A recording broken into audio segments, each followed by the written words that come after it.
जय गुरुदेव, जय माता जी, जय गायत्री माता। गुरुदेव माता जी और गायत्री माता जी की सूक्ष्म उपस्थिति में आगे अखंड ज्योति में लिखा है, पर्यावरण असंतुलन का विभत्स स्वरूप सर्दियों से चला आ रहा ऋतु चक्र गड़बड़ाने लगा है। गर्मी का प्रकोप हर वर्ष बढ़ता जा रहा है। ग्लेशियर पिघलने लगे हैं। ओजोन की परत में छेद हो गया है। विश्व भर में पानी का भीषण कमी के स्पष्ट संकेत मिलने लगे हैं। पर्यावरण संरक्षण आज सर्वाधिक महत्वपूर्ण व चर्चित मुद्दा बन गया है। विश्व भर में संस्थाएं इस दिशा में क्रियाशील हो गई हैं। सरकारी स्तर पर भी कदम उठाए जा रहे हैं, पर जन जागरण की सर्वाधिक आवश्यकता है। विडंबना यह है कि एक ओर तो पर्यावरण संरक्षण के प्रयास हो रहे हैं, तो वहीं दूसरी ओर पर्यावरण को दूषित करने वाले कारण यथावत बने हुए हैं, बल्कि उनमें निरंतर वृद्धि हो रही है। उदाहरण स्वरूप, दोपहिया तथा चार पहिया वाहनों से निकलने वाले धुएं से होने वाले प्रदूषण को ही लें।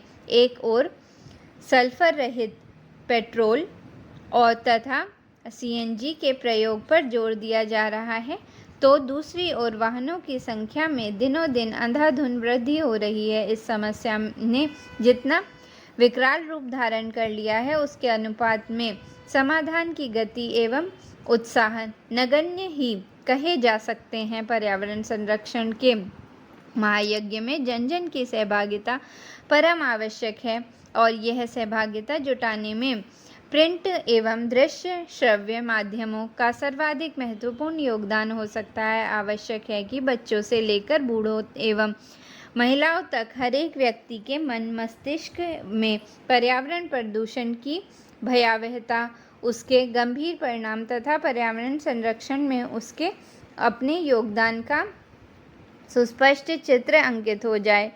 उसे समझ आ जाए कि उसे क्या करना है और क्या नहीं करना है। अभी तक पर्यावरण संरक्षण की चर्चा परिचर्चा उच्च स्तरीय गोष्ठियाँ, सेमिनारों, सभाओं तक ही सीमित हैं। आम आदमी आज भी इस हलचल से अनभिज्ञ है, इसलिए उदासीन भी है। इन प्रयासों में गति तभी आ पाएगी जब तक हर एक घर, हर एक परिवार, हर एक गृहिणी और एक एक बच्चे की ज़बान पर पर्यावरण संरक्षण की बात होगी। इस अभियान को युद्ध स्तर पर चलाना होगा। पर्यावरण को दूषित करने वाली हमारी नासमझी, हमारी परंपराओं, हमारी आधुनिकता, हमारी वैज्ञानिक प्रगति, हमारे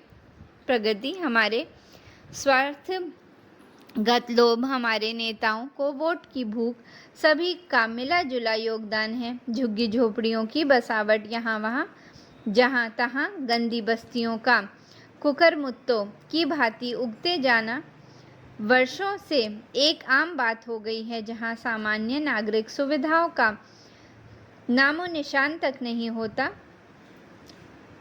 इस बढ़ते प्रदूषण की अनदेखी ही नहीं की जाती, बल्कि यह कहना अधिक सही होगा कि इसे ढके छिपे बढ़ावा दिया जाता है। पेड़ कटते ही चले जा रहे हैं, कानून है मगर मिलीभगत से उनकी धज्जियां उड़ाई जाती हैं। भ्रष्टाचार हमारे खून खून में घुल गया है। साधन संपन्न अपने को हर कानून से ऊपर मानता है, हर प्रकार से मनमानी करता है। योजनाएं बनाई जाती हैं मगर वह पूरी नहीं होती। स्वच्छता अभियान पर करोड़ों रुपए खर्च कर दिए जाते हैं, किंतु कागजों में प्रदूषण पहले से भी अधिक बढ़ गया है। ऐसा लगता है कि थोड़ा बहुत आधा अधूरा जो कुछ भी हो रहा है, उसमें किसी स्पष्ट नीति कार्य योजना का नितांत अभाव है। शासन प्रशासन कानून का डर किसी को भी नहीं रहा। जिसके जो समझ में आए वह वो कर रहा है। जगह जगह अतिक्रमण आम बात है। ज़मीन की भूख ऐसी बढ़ गई है कि लोग निकास के रास्ते तक बंद कर देते हैं। गंदे पानी के नालों पर दुकानें और मकाने बन जाते हैं। रेलवे लाइनों के किनारे मीलों तक झोपड़ पट्टियाँ नज़र आती हैं। नगरों के आसपास के सुंदर टीलों और पहाड़ियों का कत्लेआम कर बात है।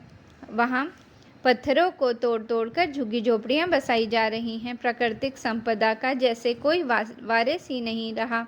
सब्जी मंडियाँ कीचड़ कचरे का पर्याय बनकर रह गई हैं। न कोई देखने वाला है न सुनने वाला है।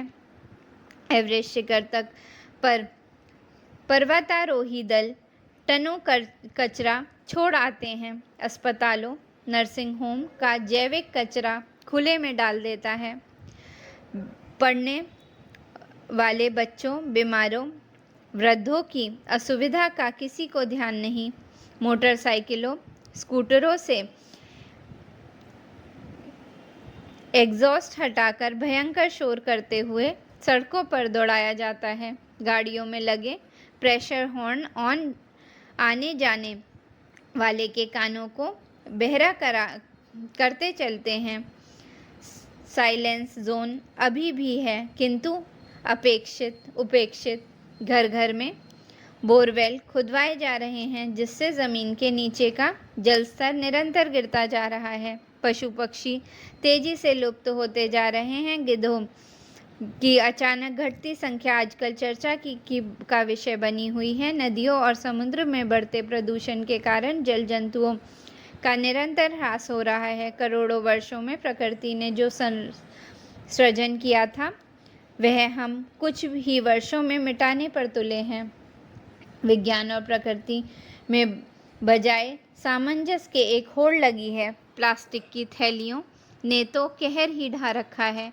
पशु उन्हें निगलते हैं और बिन आई मौत मरते हैं। दूषित पर्यावरण का कुप्रभाव मनुष्य के शारीरिक ही नहीं, मानसिक स्वास्थ्य पर भी पड़ रहा है। बीमारियां बढ़ रही हैं, नए नए रोग अस्तित्व में आ रहे हैं। मनुष्य आत्मसंतुलन, धैर्य, अहिष्णुता होकर हिंसक होता जा रहा है। यह तो थी पर्यावरण प्रदूषण की एक छोटी सी वानगी। और भी बहुत कुछ कहा जा सकता है, किंतु अधिक विस्तार में यह न आवश्यक है न ही व्यवहारिक।